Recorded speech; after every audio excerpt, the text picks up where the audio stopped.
Okay. We can start whenever you're ready. Okay.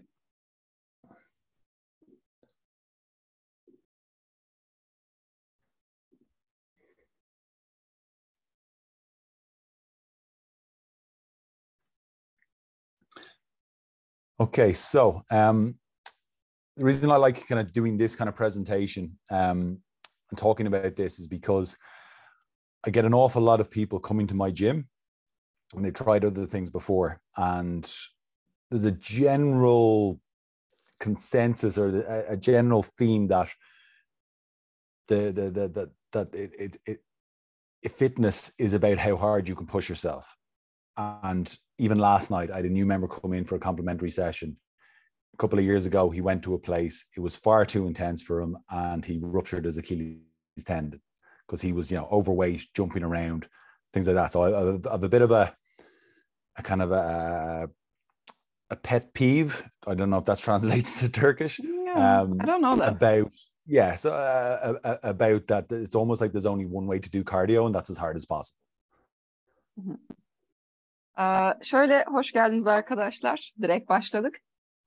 Bu yani performans için, sağlık performansı için kardiyo sunumumuzun başlığı ve dedi ki bu konudan bahsederken hep kendi danışanlarımdan bahsetmek istiyorum. Çünkü bazıları oluyor diyor, yani ne kadar zorlarsan, ne kadar çok yaparsan o kadar iyi diye düşünüyorlar ve hatta geçen günlerde bir tane danışanı yapmış, o kadar sıçramalı, zıplamalı antrenman yapıyormuş ki Aşil'ini kopartmış.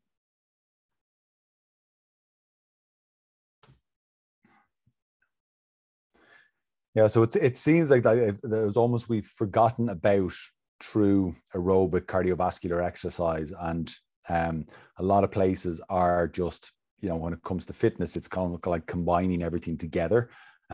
And as I said, kind of the idea is that you've got to end up looking like this in order to have an effective workout.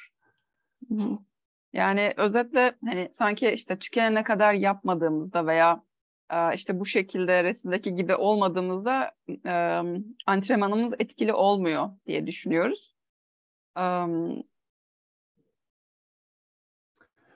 So I suppose there's this argument and people will push, okay, what's best, cardio or weights? And a lot of people, especially a lot of the people that I train in terms of they're over 40, over 50. So they would see maybe cardio as for burning fat and weight loss and would look at it as just almost walking or swimming or very low intensity. And then weights would be for toning.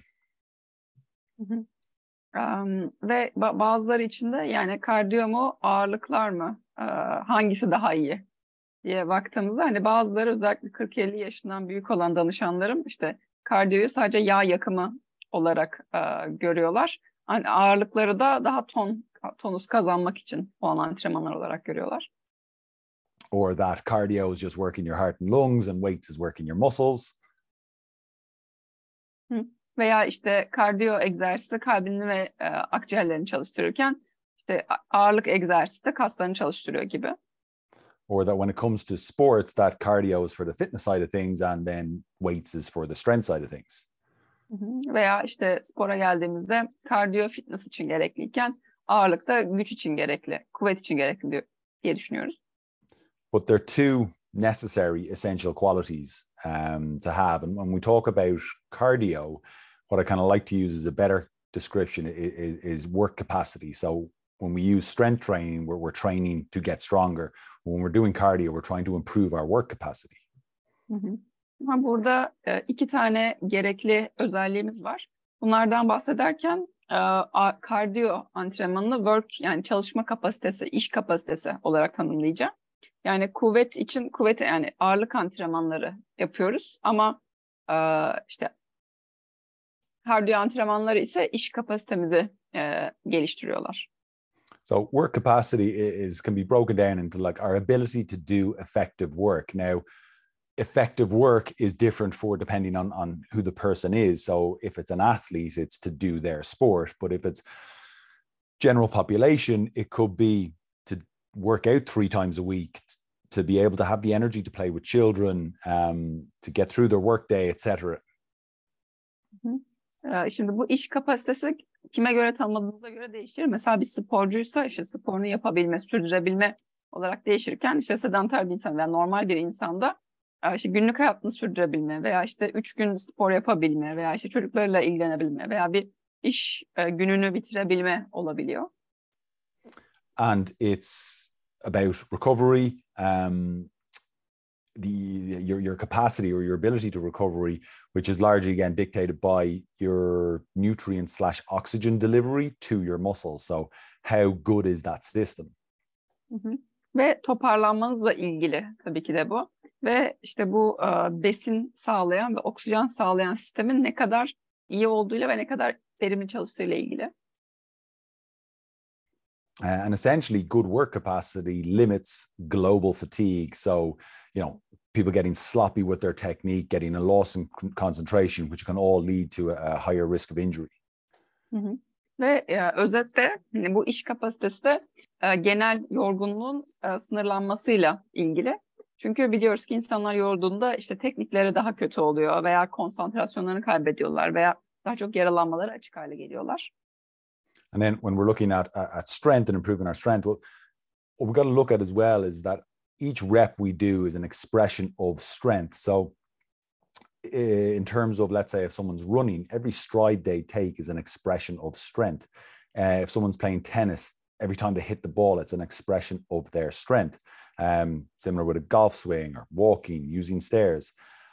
And so if you're stronger, it means each rep is easier to do.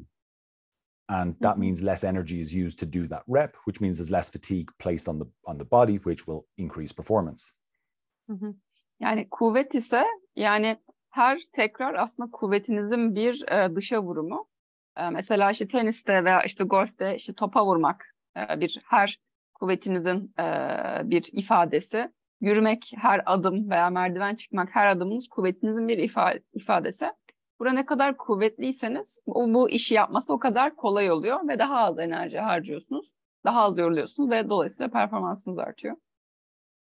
So what we've got to do is build strength and build endurance and build work capacity for people. Ve yapacağımız şey de işte kuvveti geliştirmek, kuvveti oluşturmak, dayanıklılığı oluşturmak. Now, there's a huge amount of benefits to strength training, and it's become really popular, but I think it's almost becoming too popular that we're forgetting about the aerobic side of things and the cardiovascular side of things. But there's a great quote, I won't go through each individual one here, but there's a great quote from that strong people are harder to kill and generally more useful in life. That's from Mark Ripito. He's a world-renowned strength coach. Ve şöyle yani kuvvet antrenmanları gittikçe popüler olmaya başlıyor ve bir önceki slaytta gösterdiği hani bir sürü olumlu etkisi de var. Ama bu popülerliğini kazanırken kardiyo antrenmanını unutmaya başladık sanki. Ve burada kuvvet antrenmanı konusunda bir dünyaca ünlü bir kuvvet koçundan bir alıntı yaptı. Dedi ki yani kuvvetli insanlar öldürmesi daha zordur ama genellikle hayatta daha kullanışlıdırlar dedi. But obviously, there's also great benefits to improving one's work capacity. So you could also say that fitter people are harder to kill and generally more useful in life. Ve aynı zamanda iş kapasitesi için de bunu söyleyebiliriz. Yani daha fit insanlar da yine öldürmesi daha zordur ve hayatta daha kullanışlıdır. So when it comes to gym performance and just general, population exercising, with them increasing their work capacity, they're going to be able to get through more work. So even when they're doing strength training, a higher work capacity is going to allow them to do more sets, more reps, or increase the weight that they're using and do more sets and more reps. Ve bu yani işte salondaki performansınızla ilgili iş kapasiteniz arttığında daha fazla iş yapabilirsiniz, daha fazla şey yapabilirsiniz, daha fazla set, daha fazla tekrar, daha çok ağırlık yapabilirsiniz. There's going to be less end of session fatigue, so people will finish strong. And again, going back to the photo that I showed at the start, it's that your last rep, especially in a strength training workout or in anything, but your last rep of your last set should be as focused and controlled and executed as well as your first rep of your first set. Hı hı. Ve iş kapasitesi arttıkça da bu seansın işte bir setin sonuna doğru daha az yorgunluk oluyor ve daha kuvvetli bitiriyorlar. Ki ilk fotoğrafı hatırlayacak olursak, baktığınız ilk fotoğrafa, hani seansın yani en son tekrardaki, en son setteki yani tekniğiniz de ilk tekrardaki gibi odaklı olmalı. And what this does is obviously a greater work capacity will reduce the risk of injury from sloppy technique or loss in concentration. The example that I gave regards to the person I saw last night, again, putting his body under so much fatigue that his Achilles gave out. Hı hı. Ve hani bunun sonucunda da yaralanma riski azalıyor. Hani bu yorgunluğa bağlı işte kötü teknik veya odaklanma kaybı sonucu yaşayacakları yaralanma riskini azaltıyorlar. Hani önceki bahsettiği Achilles'ini koparan kişiye örnek verdi tekrardan. And a better work capacity is going to show someone with better breathing control, and also then what's really important is faster recovery from workout to workout. Ve daha iyi bir nefes kontrolüne sahip olacak bu kişiler. Ve yani bu egzersiz seansları arasında çok daha hızlı toparlanacaklar. So that's why when it comes to more kind of performance side of things, or like, for example, I was giving an example of MMA, an example in terms of the work capacity. So we're looking for repeated bouts. So can the person do repeated bouts with the same intensity? So throwing combinations, punches and kicks, but with the same power and speed from round to round to round. Hı hı. Ve bu dövüş performansına nasıl etki ediyor? Yani bu iş kapasitenin artması aynı her seti, her roundu, her egzersizi aynı ve aynı tekrarda yoğunluktaki şekilde yapabilmelerini sağlıyor. Again, just going back, the similar benefits is less global fatigue, so they can finish strong. And again, the best athletes are able to perform at the very end, and that's generally the difference between winning and losing. Hı hı. Ve genel olarak yani yine daha az yoruluyorlar en sonunda ve yine hani o son noktadaki yapabildiği kişiler sporcuyu iyi sporcu yapan şeyler. Again, they're minimizing. You know from watching, kind of examples of this, is someone who gets very fatigued. Even you see someone crossing the line after a triathlon or a marathon, and they've no control over their body or the muscles anymore because they have this global fatigue. So obviously we want to minimize this, much better technique towards the end, again, going into better breathing control, and then this faster recovery, again, coming in from round to round or from workout to workout, from event to event. Hı hı. Ve tekrardan mesela maraton sonunda işte yorulup kendini hani bırakan, kas kontrolünü kaybeden birini düşünün. Yine daha iyi bir iş kapasitenizin olması yine bu tekniğin kötüleşmesinden ve işte odaktaki düşüklükten koruyacaktır. Yine daha iyi bir nefes kontrolü ve daha hızlı bir toparlanma sağlayacaktır. So just to give an example, a former coach of mine, a guy who used to work for me, he was an MMA fighter. And he was a very skilled MMA fighter. In fact, his uncle, who was his coach, was Conor McGregor's former coach. His name is John Kavanagh. But Jack, the guy who was working for me, came to me and he says, I know what I'm trying to do when I'm getting into rounds 2 and 3, but my body just won't seem to do it. Hı hı. Ve daha önce beraber çalıştığı bir antrenör varmış ve o da bir MMA dövüşçüsüymüş ve işte amcası antrenörüymüş, o yardımcı oluyormuş ve demiş hani yani ne yapacağımı biliyorum, ne yapmak istediğimi biliyorum ama hani 2. ve 3. roundlarda o istediğim şeyi yapamıyorum. And one of the things that he was training multiple times a week, he was doing fitness work in the gym, in his MMA gym, but there's a couple of things. Is that one, that replicating the event is not enough. So, just doing jiu-jitsu training or striking training isn't enough. And it's kind of like, and I get this a lot as well, is that people who run 10K and they're trying to run 10K faster, but they're trying to run 10K faster by trying to run 10K faster. And it's as mad as trying to run a marathon, and the way to improve your marathon time is to try and run a marathon really fast. Aha.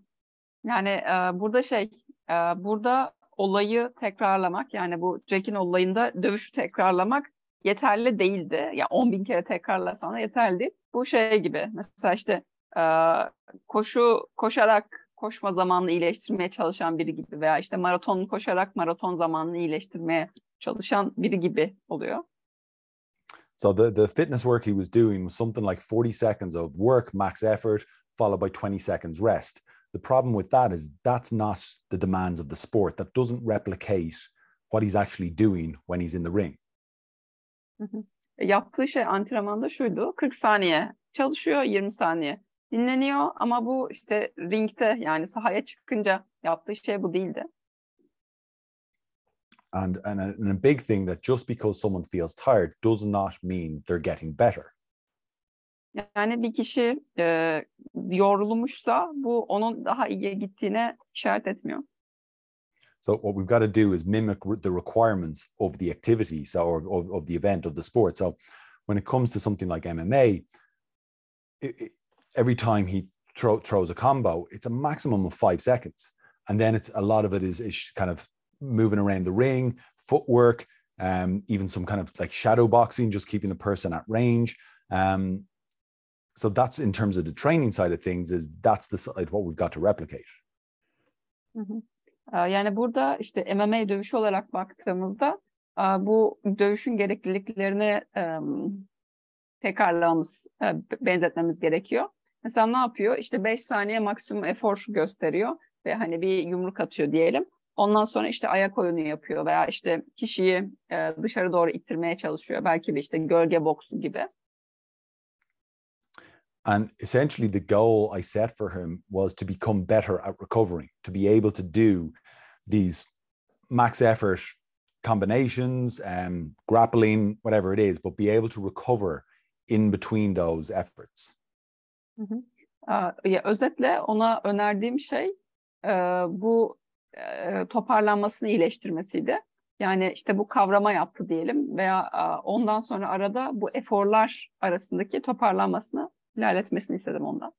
And so when he was doing something like 40 seconds of high intensity work followed by 20 seconds rest, he wasn't giving himself enough time to get better at recovering. He only had 20 seconds, and not enough time for his body to actually recover. Plus the intensity, 40 seconds of max effort is probably never, ever, ever needed in MMA.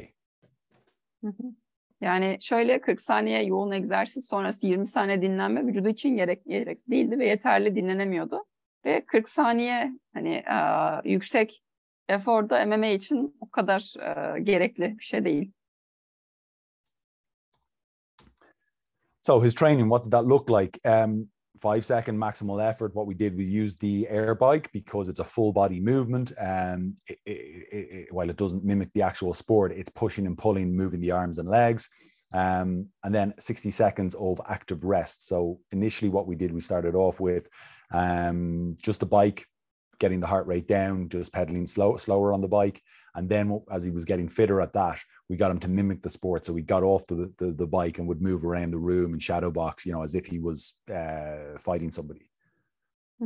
Ve yaptığımız şey şuydu: işte onu bisiklete aldık ve 5 saniye boyunca maksimum eforda çevirmesini istedik. Ondan sonra da işte daha yavaş çevirerek dinlendi ve hani bu dinlenirken yaptığı şey de aslında onu bisikletten aldık ve hani dövüş sırasında yaptığı hareketlere, işte odada yürümek veya işte gölge boksu yapmak gibi şeyler yapmasını istedik. And the main goal is that we're trying to repeat the same effort. So when he was on the bike, we would see how much distance he traveled or what his power output was in those 5 seconds. So the more rounds of this he did, we're looking to make sure that performance doesn't drop, because once performance starts dropping, you're now training to get worse at performance as opposed to training to get better and do repeated bouts of the same performance. Ve buradaki bu 5 saniyelik maksimum efortu da işte aynı mesafeyi, aynı hızda gitmesini istedik ve bu aynı eforu tekrarlamasını istedik. Çünkü bir kere hani performans düşmeye başlayınca aslında daha kötü performans için antrenman yapmaya başlıyoruz. So we do this multiple times and we start to reduce the rest time then down from 60 seconds. I think he went down as low as 20 seconds. Ve bunları çok fazla tekrarlı şekilde yaptık. Ve burada da dinlenme zamanını 60 saniyeden 20 saniyeye düşürdük. And then what we started to do was then increase the max effort time up to 10 seconds. So the exact same format, 10 seconds of max effort, 60 seconds rest, and then start to reduce the rest period. Ve burada işte maksimum efor süresini de arttırmaya çalıştık 5'ten 10 saniyeye. Yani 10 saniye maksimum efor, sonra 60 saniye dinlenme gibi. And so what we were doing, we were teaching him how to recover between efforts and essentially teaching him that he had control over his breathing and his heart rate and was able to produce these max efforts, but be able to then calm his body, keep his heart rate down to recover. Ve bu şekilde ona bu eforlar arasında nasıl toparlanacağını öğretmeye başladık. İşte nefes nasıl kontrol edecek, kalp hızı nasıl azaltacak gibi.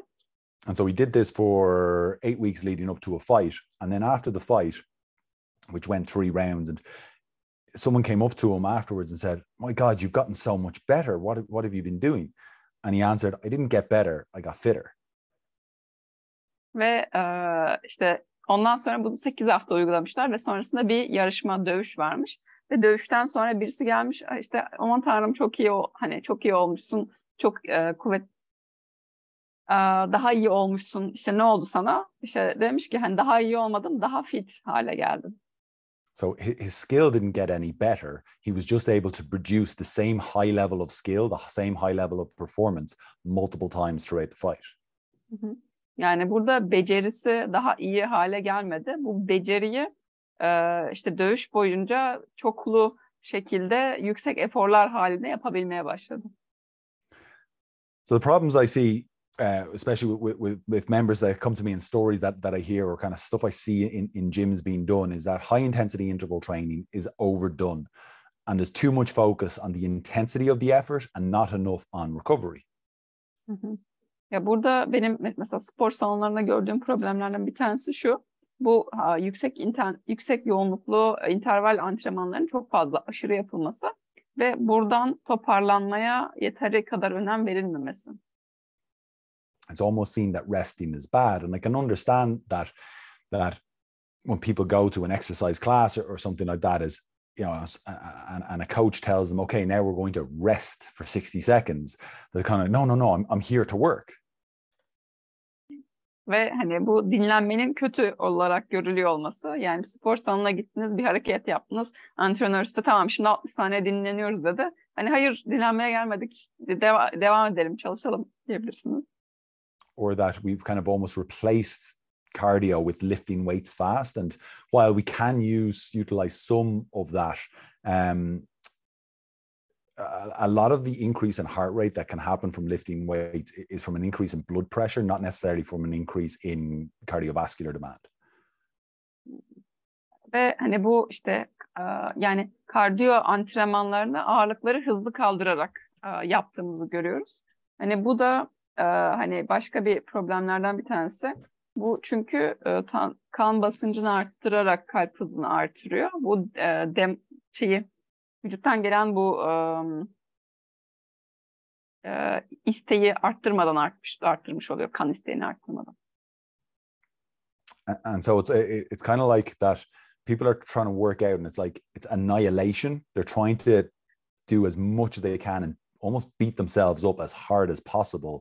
Or it's a demonstration of this is how fit I am. This is how hard I can push myself, as opposed to stimulation to get better.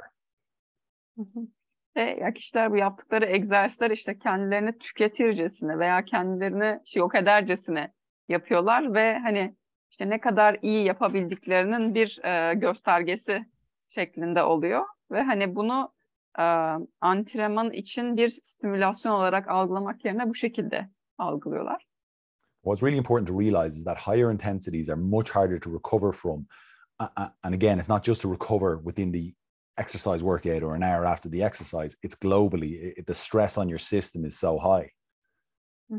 Ve genel olarak çok daha yoğun şiddetteki egzersizler global olarak da toparlanması daha zor olan egzersizlerdir. And these intensities will overstimulate the sympathetic nervous system, produce systemic fatigue on the body, excessive stress. When I go back and look at my members of the general population, they've already coming in with fatigue and stressful lives. Ve bu da sempatik sinir sistemini aşırı stimüle ediyor. Ve bu da işte sistemik bir yorgunluk ve aşırı strese neden oluyor ki bana gelen çoğu müşterim zaten hayatlarından dolayı bir stres halinde geliyorlar. And the negative side effects of these are poor sleep, increase in hunger, and increase in anxiety, lower motivation, and essentially people who are already stressed are being stressed so much that they're getting all these negative side effects. And with the idea of that they have to train harder, they have to push themselves is the only way, when with that level of stress and fatigue on the body, that they've absolutely no motivation to do that. Hı. Ve bunun sonucunda da işte uykusuzluk, açlık, endişe, düşük motivasyon gibi şeyler oluşuyor. This would stem from the idea that most people would believe that harder equals better. And they would say that, oh, well, it feels like I'm doing something. Ve bu da çoğunlukla insanlardaki işte daha zor, daha iyidir anlayışından geliyor. Ya sanki bir şeyler yaptığını hissetmek istiyor insanlar. Or again, that they feel it's working because of how hard it is. But right now, as I'm sitting here, my pancreas is producing insulin to help my body, yet I don't feel it. Does that mean it's not working? Bu şuna örnek verdi. Yani şimdi burada oturuyorum ve pankreasımı hissetmiyorum. Bu pankreasımın çalışmadığı anlamına mı geliyor? I could also get a hammer and hit myself in the thigh with it, and I would feel my quad. It doesn't mean I've gotten my quad any fitter or stronger. Aynı zamanda bir çekiç alabilirim ve quadricepsime vurabilirim ve bir ağrı hissederim. Bu quadricepsimin daha kuvvetli olduğu anlamına mı geliyor? So feeling like something's working or harder is better, it's not. Better is better. Yani bir şeyin çalıştığını hissetmek veya bir şeyin zor olduğunu hissetmek daha iyi değildir. Daha iyi olan daha iyidir. And there's an idea as well that the harder we work, the more calories we burn. When we look at the general population, they want to burn more calories because they're trying to maybe kind of like tone up, lose weight, look after themselves. Peki işte daha fazla kalori yakıyor mu? Yani çünkü daha fazla çalışmak isteyen insanların genelde kafasında bu da oluyor. Daha fazla çalışayım, daha fazla kalori yapayım, ama öyle mi? However, there's two theories on how physical activity works on our body. The first one is called the additive method, and the additive theory in terms of if we burn 200 calories with exercise, we're burning 200 calories extra a day. If we burn 300, we're 300 a day. 500 is 500 a day. However, there's the theory of constraint, which has a lot of research behind it. And essentially it means that even if we burn an extra 200 or 300 or 400 with exercise, your body starts to drop calories from other places, non-exercise activity, thermogenesis. It moves less, it moves slower, we sit more, we have more fatigue on our body, we produce less heat. Ve yani bu kalori konusunda, yani total enerji harcaması konusunda iki teori var. Bir tanesi fiziksel aktiviteyi arttırdıkça işte enerji harcamanız artıyor. Yani 500 fiziksel aktivite yaptık, 500 daha fazla enerji harcıyoruz. İşte 2000'lik fiziksel aktivite yaptık, 2000 kalori daha harcıyoruz gibi. Ama bunun aynı zamanda diğer bir teorisi de enerji harcamamızın kısıtlandığı. Ki bu da, yani siz fiziksel aktiviteyi arttırdıkça vücut bu yani termojeniz olmayan enerji yolaklarından kısarak enerji ihtiyacını azaltıyor ve bu yüzden dolayı işte daha yorgun oluyorsunuz, daha enerjisiz hissediyorsunuz kendinizi. So it suggests that people have like a limit or a ceiling of the total amount of calories that they can burn per day or even per week. Yani yani öneri şu, işte insanlar işte günlük yakabildikleri kaloriyi, haftalık yakabildikleri kaloriyi, aylık yakabildikleri kaloriyi arttırdığını düşünüyorlar. But as with all studies like this, is there's some people will get better results, some people get less results. So it's a very individual thing, and that's where we have to stop looking at what other people kind of are doing on an individual basis, because someone's friend joined this exercise class and got great results doesn't mean that you're going to get those same results.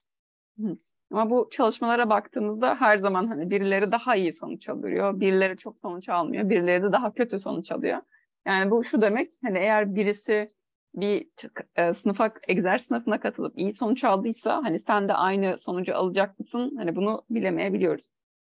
And so some people are just lucky, they're genetically gifted. And so the only way to know for ourselves is to test it. Bazı insanlar bir de genetik olarak daha şanslı oluyorlar. Hani bireysel olarak bizim bilmemizin tek yolu onu test etmek. So there's when we're looking at high intensity interval training or high intensity trainings, that there's a cost to it, or a trade-off, that we're essentially trading recovery for intensity. Ve bu yani HEAT'in maliyetine bize baktığımızda genelde bu bir alışveriş.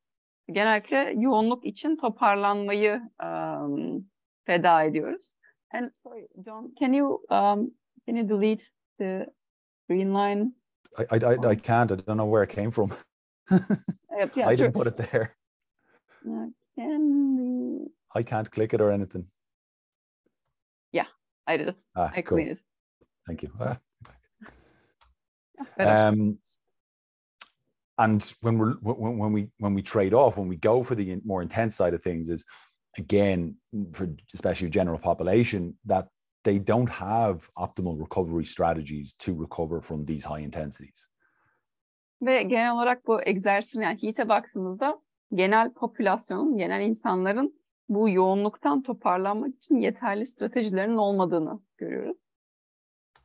A good way to look at it is deposits and withdrawals. So like a bank account, you're putting deposits in when you're doing the right levels of intensity, the right kind of exercise. So you're kind of building up your bank balance, or you're building up your work capacity, versus withdrawals, which are these higher intensity workouts, these demonstration style workouts, that we should have far more deposit style workouts than the withdrawal style. Ve bunlara şey olarak da bakabilirsiniz. İşte bir bankaya koyduğunuz para ve bankadan çektiğiniz para gibi. Yani bu yani işte bu demonstrasyon, yani hava atmak için veya hareketi göstermek için yaptığınız hareketlerde genellikle bankadan para çekiyorsunuz ve bu çekimi yapabilmek için yeteri kadar da para koymanız gerekiyor bankaya. And then we've got to look at and ask, are the benefits of like harder exercise or higher intensities, more intensities, actually that much better? Ve sormamız gereken bir şey de bu kadar yoğunluk, bu kadar aslında daha iyi mi? So here's an example of calorie burn per workout based on kind of these are very average kind of numbers in terms of some people will be able to do more, some people won't be able to do as much, but on a moderate level, average person can burn about 5 calories per minute and sustain that over a 60-minute period. And again, like I said, some people more, the less fit they are, obviously the way less they're going to be, but that would equate to about 300 calories a workout. If they did that 3 times a week, they'd burn 900 calories. And that's an estimated fat loss of about 1/4 of a pound. And how much is the kilogram? 1/4 of a pound is 120 grams. Okay. Ve ya çoğu insanlar için burada ortalama değerleri görüyoruz. Yani çoğu insan dakikada 5 kalori harcayarak bu harcamayı 60 dakika boyunca sürdürebiliyor egzersiz sırasında ve totalde hani bir antrenman başına 300 kalori oluyor ve bunu 3 kere yapsa 900 kalori harcamış oluyor haftalık olarak ve tahmini yağ kaybı da işte bu 0,25 pound veya işte 0,120 yani 120 gram gibi bir şey oluyor. So this is quite a moderate level of activity. So it could be easily done 6 times a week, time permitting, but that would mean then obviously we'd burn 1,800 calories a week, which would equate to about 225, 230 grams of fat lost. Hı hı.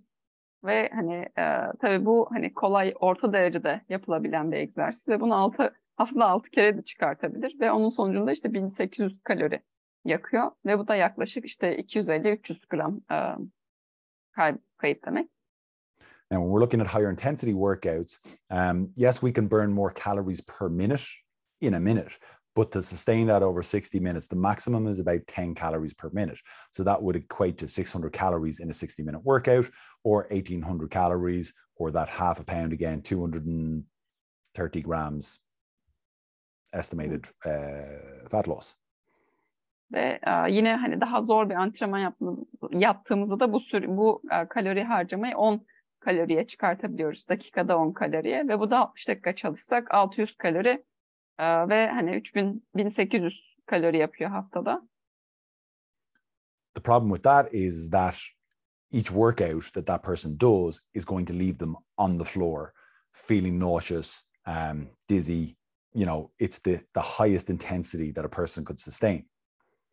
Ve buradaki sıkıntı şu, bu kişinin her yaptığı egzersiz onu tüketecek ve hani işte hareket edemeyecek hale bırakacak.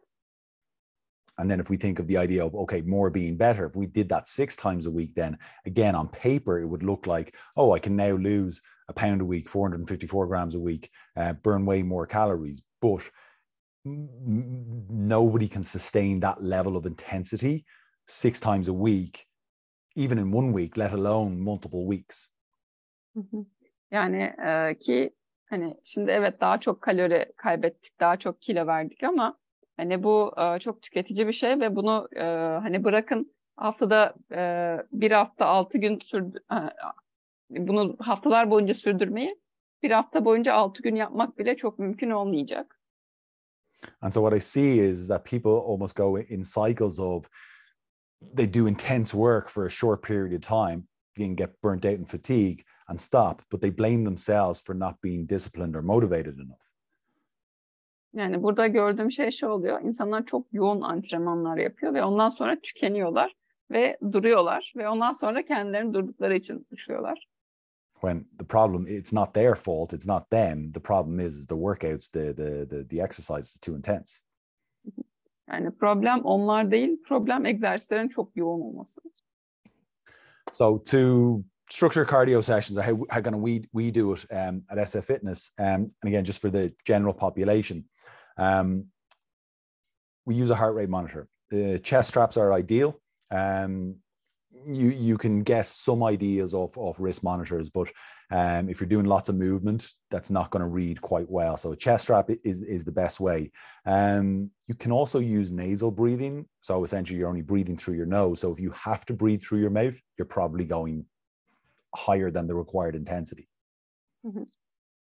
Ve yani kardiyo seanslarını nasıl oluşturuyoruz? Özellikle genel popülasyon için. Bir kalp hızı monitörü kullanıyoruz. Ya ideal olarak bir göğüs bandı. Çünkü kolunuzdaki şeyler işte çıkabiliyor, arada ölçmeyebiliyor. Veya düşük kalp hızları için burundan nefes de kullanabilirsiniz. Eğer işte ağzınızdan nefes alma ihtiyacı hissediyorsanız çok yoğun yapıyorsunuzdur mesela. There are a lot of these live heart rate training systems around, and gyms, use these. But the goal of most of these sessions are to try and burn as many calories as we can. Get as many maximum points as we can on it by having the heart rate at the highest possible level. Evet, bazı spor salonları bunu kullanıyorlar işte kalp hızı monitörlerine. Ama burada amaç hani yakabildiğimiz kadar çok kalori yakmak, işte kalp hızını olabildiğince yukarı çıkartmak oluyor. So on a very basic level, you could get someone training between about 70-80% of their maximum heart rate. This is also known as zone 2 training. There's loads of blogs and articles about that online. Or again, roughly between 120 and 150 beats per minute. You could look at that as a rate of perceived exertion at about a 6 or a 7 out of 10. Ve yani bu işte yani yoğunluğu sabitlediğiniz bir egzersiz tipi var. Ki bu da maksimum heart rate'in %70-80 ile yaptığınız bir hız oluyor ve buna yani ikinci zone egzersizi deniyor ki bu çok popüler. Bununla ilgili bloglarda bir sürü yazı görebilirsiniz. ve bu 120-150 kalp hızına denk geliyor dakikada. Veya işte algılanan zorluk derecesi de 10 üzerinden 6-7 arası olacak şekilde.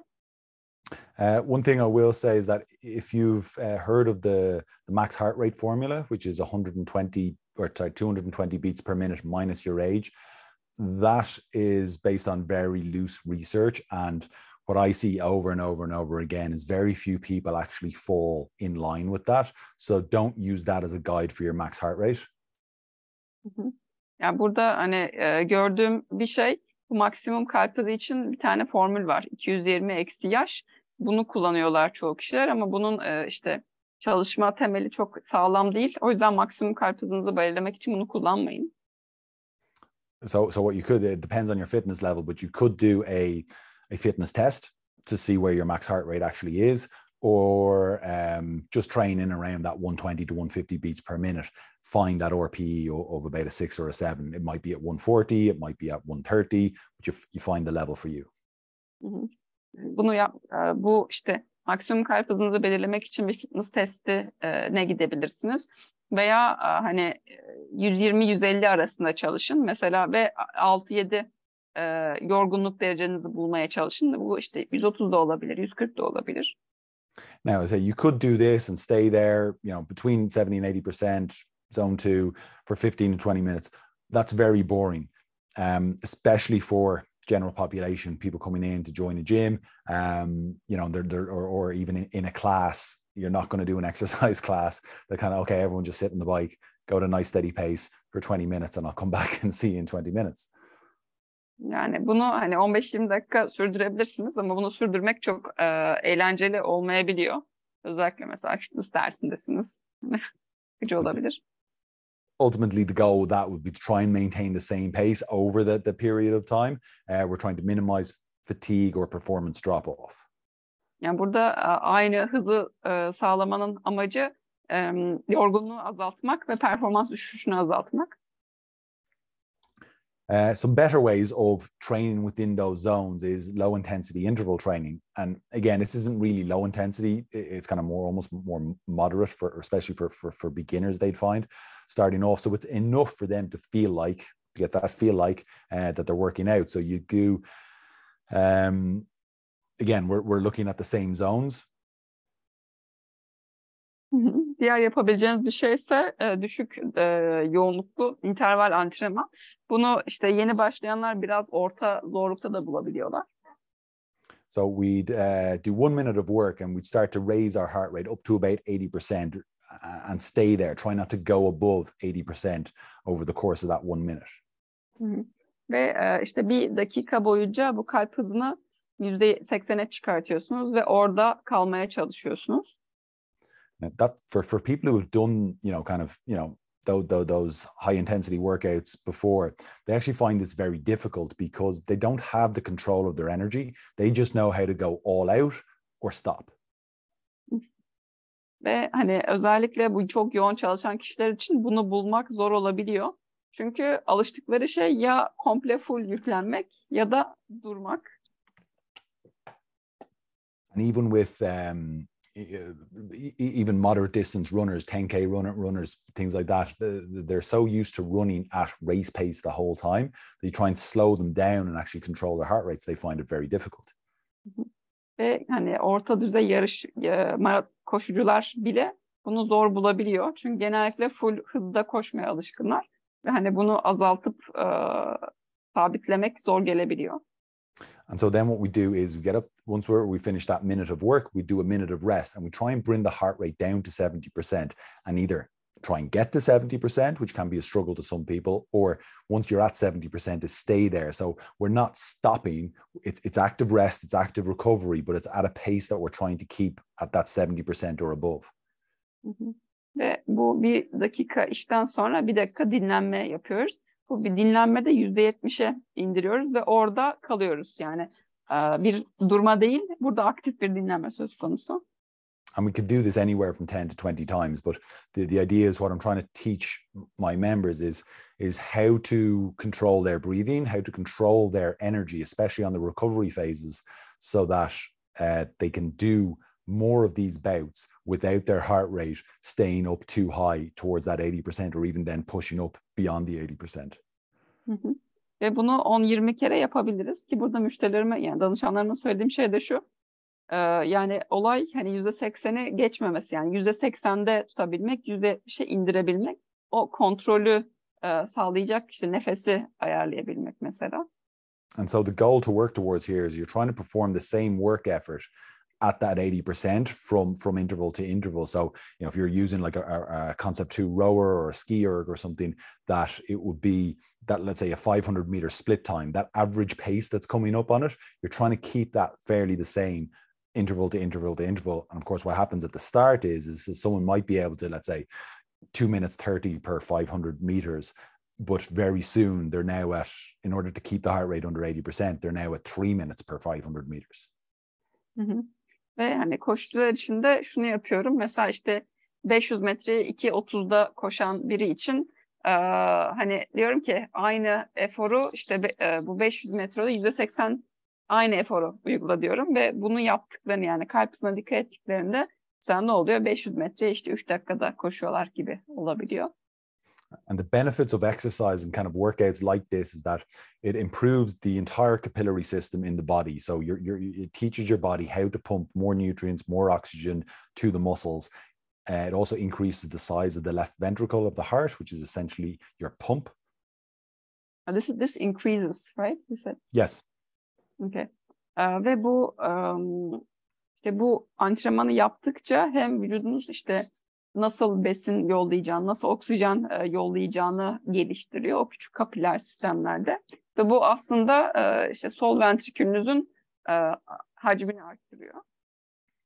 And then it has kind of more, let's say, psychological benefits as well, is that it doesn't add too much fatigue onto the body. So it stimulates more the parasympathetic nervous system, which is our rest and digest, our relaxation system. Hı hı. Ve bu tip antrenmanın bir avantajı da sempatik sistemi çok fazla yüklenmiyor. Parasempatik sistemi, yani bu sinirlen ve dinlen sistemini daha çok aktive ediyor. Now we can do it, for people who are slightly more advanced, or kind of pushing even more into sports performance and that kind of thing. We can do true high intensity interval training, and I suppose the interval side of things is all about the recovery. Hı hı. Ve hani daha ileri kişiler yapabileceğiniz şey gerçek HIIT antrenmanları. Bu işte zorlamak ve toparlanmaya odaklanmak bu arada. So we're looking to work in and around the 80 to 90% max heart rate range, and similar to the intervals we did before, but we'd maybe do 30 seconds of work. You can go push that up to 60 depending on the fitness level, but 30 seconds of work, building the heart rate up to 90%, try and stay there when you're there. And then 30 to 60 seconds rest, and we're coming down to that 80% and trying to stay there.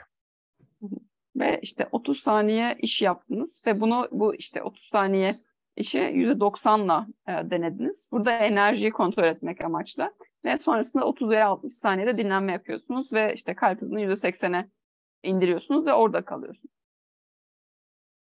And again, a similar thing is the goal would be you're trying to perform that same work effort at 90%. So that average 500 meter split time is a really good way to measure that.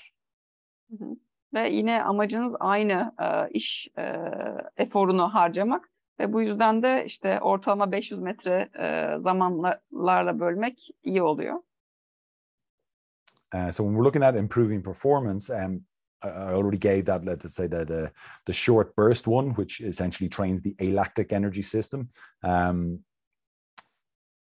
But there's, let's say, the 5 to 10 seconds of that max effort, 40 to 60 seconds rest, then you're trying to bring your heart rate down towards that like 70% mark where you're getting full recovery. Hı hı. Ve işte bu yani maksimum zorladığımız antrenmanlarda 5-10 saniye maksimum efor çıkartıyoruz ve ondan sonra 40-60 saniye %70 civarında dinleniyoruz. And again, the goal here is to maintain that 100% intensity each interval. So again, we're trying to measure it to make sure that the athlete is performing the same amount of work. They're performing at the same level each interval. Hı hı. Ve burada da amacımız her bir intervalde %100 yoğunluğa ulaşmak. You could do that anywhere from 10 to 20 times. Bunu işte 10-20 tekrar yapabilirsin. But the goal with that then again is you'd go for more than 10 times if you're able to recover optimally. Ya burada hani 10-20 dememizin amacı eğer optimal olarak toparlanabiliyorsan ondan daha fazla tekrar yapıyorsun. And then we can do threshold training, which is kind of one of my favorites. And this is essentially you're going to train somewhere around 85 to 90% of your max heart rate, which is for in and around most people's anaerobic threshold. Bu işte diğer bir antrenmanda eşik antrenmanı ki bu benim en sevdiklerimden. Ve işte 3-5 dakika %85-90 maksimum kalp hızına çıkartıyoruz. Bu eşik değeri. Once we cross our anaerobic threshold, it's when fatigue really starts to outweigh recovery. Ve bu ya eşiğin üzerine çıktığımızda buradaki yorgunluk aslında toparlanmanın önüne geçiyor. So if we can teach ourselves to be able to perform on that level for longer, we're going to be able to perform our sport much better. Ve eğer işte kendimize bu seviyede yani bu zorlukta daha uzun süre antrenman yapmayı öğretebilirsek daha uzun süre sporumuzu daha performans gösteriyoruz. So to structure this, you could start off with 3 minutes at around 85 to 90% max heart rate, and then rest 2 minutes, bringing your heart rate down to as low as maybe 75%. You can push that up a little bit higher, maybe towards the 80-85%, but it depends on the person's fitness level. Yani bu 3-5 dakika zorladıktan sonra 2 dakika boyunca dinleniyorsunuz. Bu dinlenmeyi de %75 veya %85 maksimum kalp hızında yapıyorsunuz. Bu da hani hangisinde yapacağınız da kişinin fitness seviyesine göre değişiyor. And the goal for this type of training will be you're trying to improve, let's say, the distance traveled in the work effort. So if we're doing 3 minutes of work and 2 minutes recovery, every time we do another session of this, that 3 minutes of work, we're trying to travel further distance. Ve burada amaç da hani burada gittiğin mesafeyi arttırmak. Yani evet 3-5 dakika yapıp 2 dakika dinleniyorsun ama her tekrarda mesafeyi arttırmaya çalışıyoruz. And in a workout, we could do that, maybe repeat that 2 to 4 times. Ve bunu antrenman sırasında belki 2-4 tekrar yapabiliriz. So all of these are about, could be anywhere from like 10 or 15 minutes to 20, 25, 30 minutes of a session. So they could be put into a general workout where we have some weight training either before or afterwards. Ve bunlara baktığımızda hani 5-10 dakika ile 20-30 dakika arasında değişiyor. Ki bu sebeple bunları ağırlık antrenmanlarından öncesine veya sonrasına koyabiliriz. Or we could potentially combine some of the lower intensity work after some of the higher intensity work. Veya işte bu düşük tempolu egzersizlerin bazılarını yüksek tempolu egzersizlerin sonrasına ekleyebiliriz. So if anybody's any questions, I'm happy to answer. Further information that I would recommend, kind of, if you're into this, interested in this kind of side of things, will be Joel Jameson. He's probably the industry leader on this kind of stuff, and he does regular podcasts, blog posts, etc. But he also has a certification for conditioning certification that is highly recommend. Also, Dr. Phil Maffetone, he's developed the MAF method. Again, it's kind of around that zone 2 work, doing your kind of majority of your cardio around that zone 2 level. He has a good formula, I don't know it off the top of my heart, for finding the right heart rate to be able to train at. Ve hani önerebileceğim 2 kişi, bir tanesi Joel Jameson diye. Hani bu da bu antrenmanlarda bayağı oldukça ünlü biri. Dr. Phil Maffetone da bu zone 2'yi ortaya atan kişi. Ve hani hangi kalp hızında antrenman yapmanız gerektiğinde hani ondan bakıp bulabilirsiniz.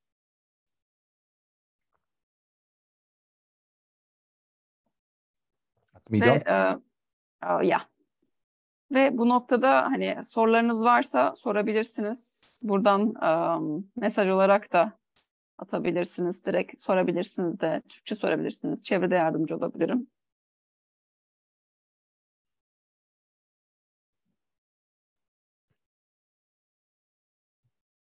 It's a bit shorter than last week. Yeah. Last week was It's always quite last week's one is always popular. I always get loads of questions at the end of it.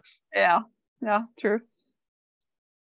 And can you also share the PDF as the this presentation? One? Yeah. Yeah. Okay.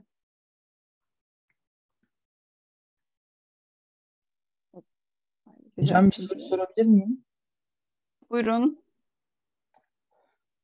İletebilirsiniz eğer. Direnç antrenmanlarından sonra kardiyoyu destekliyor mu hocamız? Do you recommend doing cardio training after strength training?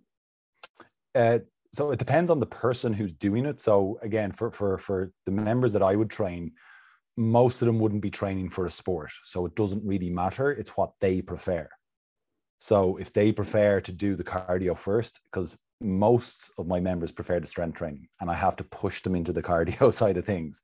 I go, this is really good for you. It's very beneficial that, so generally we might start off with the cardio and do the strength training afterwards. Now, it's not going to, there's not a huge amount of research. There's some research out there that might suggest that it's going to impact strength training performance, but that would more be a very high intensity cardio session prior to, a strength training workout, that they're going to compete for the same energy systems and things like that. But for this type of stuff, it's perfectly fine to do before a strength training workout.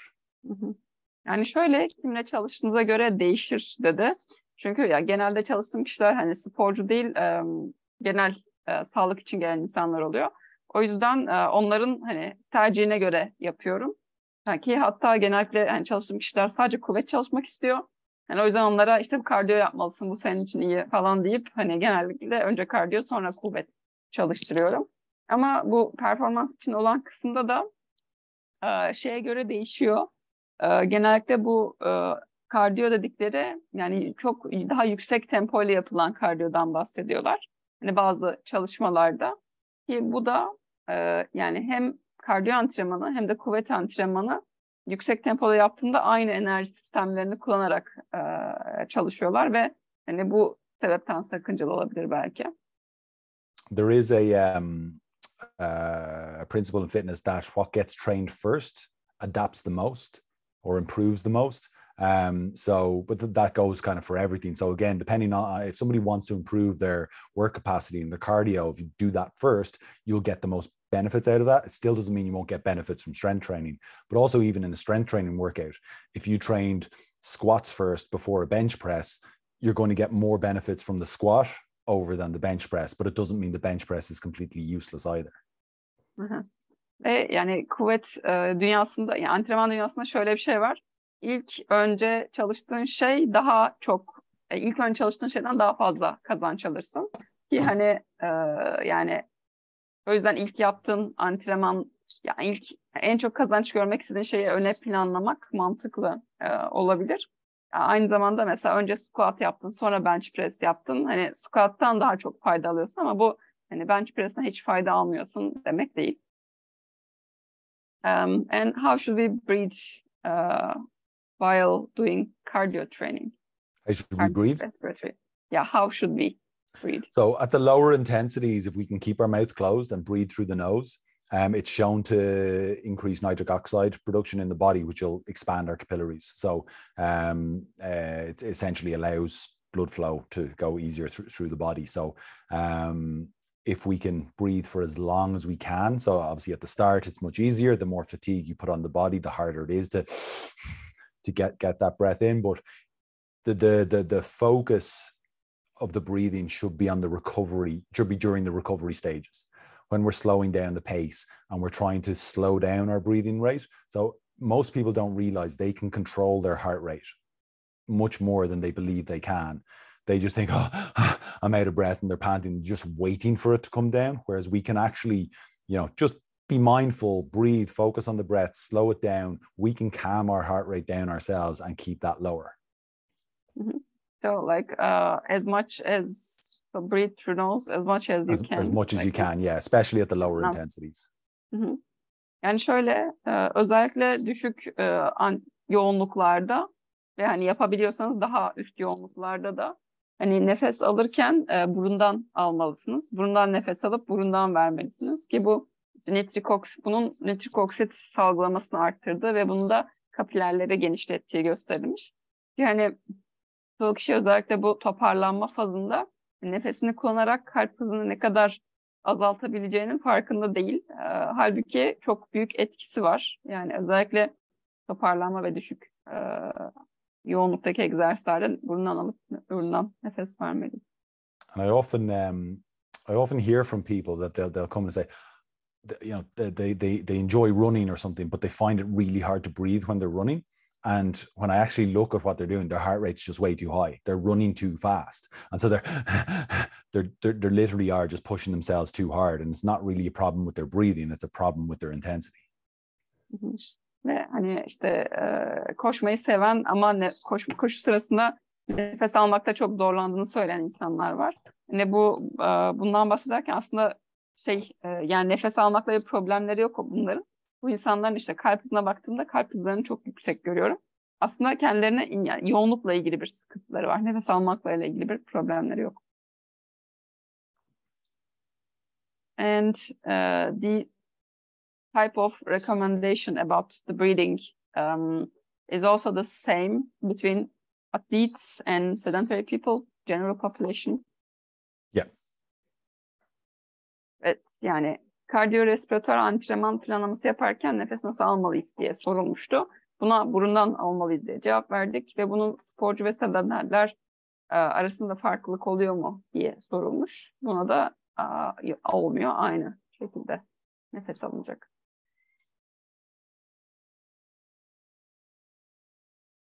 Okay. Can I ask a question? Yes, of course. Other people are thinking. How do you, how many sessions or minutes of cardio training in a week? Like, is there a limit? Like a minimal dose? Yeah, there would be. The frequency is more important rather than the intensity. So unfortunately, as I said, the intensity has kind of gotten to be the most popular thing these days, but it's the frequency of doing it. So those like 10 to 20 minutes as part of a global workout, if you're already training 3 or 4 times a week, you just add it in and maybe take a little bit of the strength training side of things out.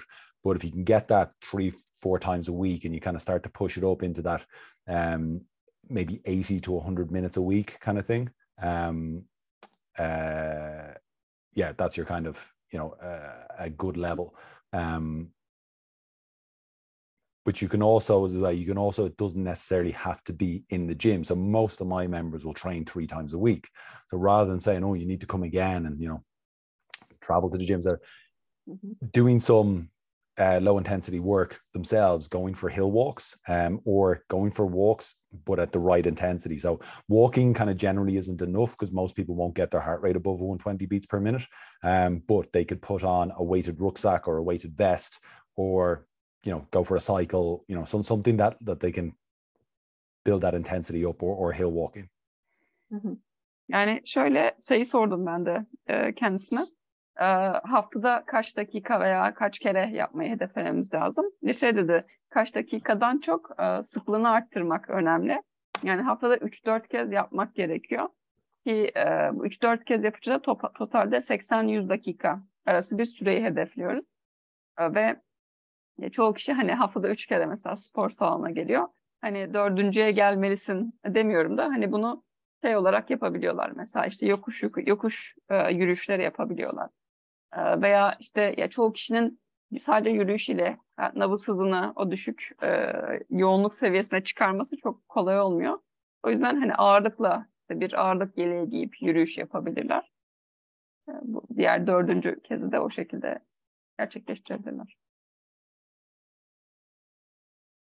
Peki bir şey sorabilir miyim? Buyurun.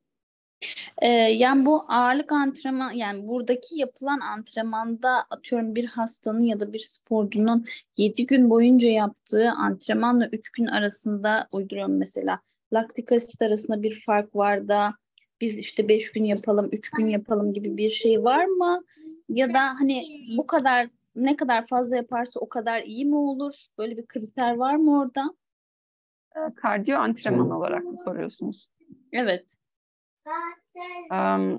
And the question is there any differentiation, difference between doing like 3 or 4 times cardio in a week or like 7 times cardio in a week? Is there any like limits that we have to keep an eye of? No, as I said, the important thing will be the intensity side of things. So if I never bring my intensity above 80% and I do that 70 days a week, it's not going to put the fatigue on my body. It's actually going to, make me recover better, if I'm doing a couple of weight training sessions a week as well. So then it just comes down to your time. If you wanted to do shorter bouts and just do 20 minutes a day, 6 or 7 days a week, do you know what I mean? You absolutely could do that. But as I said, is most of it should be geared towards that kind of under 80% max heart rate, as opposed to start to pushing the higher intensities. Yani şöyle, hani ikisini de yapabilirsiniz. Hani 10-20 dakika egzersiz yapıp bunu hafta gün 7 günü de yapabilirsiniz. Ama çoğu kişi için bir zaman sınırlaması oluyor. Ve hani bu zaman sınırlaması için de biraz daha kalp hızını yükseltmek gerekiyor. The duration of the sessions would matter. So if we were doing 90-minute sessions 7 days a week, that will add the fatigue onto your body. You know what I mean? The volume will start to outweigh the intensity. Even if it's low intensity, if it's high volume, you're still going to get it. So as I said, the shorter duration times could be done multiple times a week. Ve hani burada da bu sefer şey olmaya başlıyor. Yani genel yoğunluk daha önemli. Eğer hani çok uzun süreler düşük yoğunlukta egzersiz yapıyorsan bu sefer de volümün çok artıyor ve volümün bu sefer yorgunluğuna katkı sağlamış oluyor. Yani ya hani daha yoğun, daha kısa ya da daha uzun ama daha az yoğun enerji seanslar planlamak daha mantıklı. Is there any volume-based number or concept that's out in terms of the higher limits, or yeah, higher or minimum? Kind of, yeah, it'd be more so once you start pushing past about 60 minutes, you're not going to be, you're going to start stimulating your sympathetic nervous system. So 60 minutes in high intensity, right? No, of the low intensity stuff. Yeah. So as I said, like the high intensity stuff would be like in terms of volume, high intensity versus low intensity, you want about 80 or 90% low intensity, and then the 10-20% to be high intensity. But that means then that you're doing a much shorter amount of high intensity, but it's much more quality work. Yani bir şeyde, yani seans başına bu işte %80-90 düşük yoğunlukta egzersiz, %10 daha yüksek yoğunlukla egzersiz yapılması öneriliyor. Ki bu yani bu şekilde yaptığınızda hani ya zaten hani 60 dakika orta şiddetle veya yüksek şiddetle maksimum sürdürebileceğiniz bir süreyde bu yani seansınızı %80-90 düşük, %10 yüksek yaptığınızda bu yüksek yaptığınız kısmı daha kaliteli bir şekilde yapabiliyorsunuz. Bu da daha verimli kılıyor antrenmanı.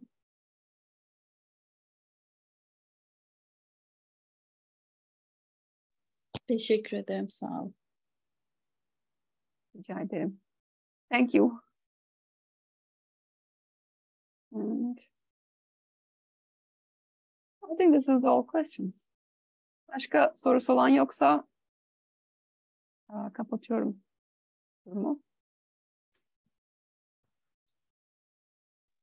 Hocam son olarak bir soru sorabilir miyim? Last question. Buyurun. Çoğu kişi kalori kaybını, yani yağ yakımını daha fazla arttırabilmek için kardiyo antrenmanlarından önce karın egzersizleri yapmalarını söylüyorlar. Yani çoğu antrenör bundan bahsediyor. Hocamız bununla ilgili ne düşünüyor? There is a recommendation that says if you want to increase more fat loss, you should do some core exercises before running or cardio type exercises. What do you think about that? Or that comes down to like fat mobilization. So basically what they're saying is we want to get the fat into the bloodstream and then burn it off with the exercise. So in the moment, that increases fat burning, but it all comes down to, like what I was speaking about last week, is your net calorie intake and your overall calorie burn. So if I do these exercise and mobilize my fat tissue more so that I burn more fat in my workout, but if I still eat the same amount of calories that I burnt off during the day, it's not going to make a difference. So it's, again, I always like to make things as simple as possible and not to overcomplicate things in terms of, it's the same thing with fasted cardio, that yes, you will burn more fat under fasted cardio because you'll be in a catabolic state already because you haven't eaten. But it's your overall intake versus your overall output that's the most important thing. So even though in the moment it looks like, if we study the human body, it looks like we're burning more fat at that time. Yes, that's true. But what happens in the other 24 hours during the day? Yani şu şekilde, ya evet, hani bir etkisi olabilir, işte yağı mobilize ediyorsun, yakımı arttırabilir, ama bu hani ben işleri daha basitleştirmek istiyorum. Eğer senin aldığın kalori, verdiğin kalori, bunlar kalori eksikliği yönünde bir fark oluşturmuyorsa, hani yaptığın antrenmanda fayda etmeyecektir. Bunun aynısı işte açken kardiyo yapmak konusunda da geçerli. Hani senin genel enerji dengen kalori eksikliği yönünde değilse, bütün haftanın özeti olarak, hani kilo verme konusunda çok yardımcı olmayacaktır. Anladım hocam. Teşekkürler. Thank you again. You're welcome. And thank you for the presentation, and No I will close the session. Perfect. Thanks everyone, and I'll send on the PDFs as well. Okay, thank you. Teşekkür ederiz herkese. İyi akşamlar. So, good night, good evening.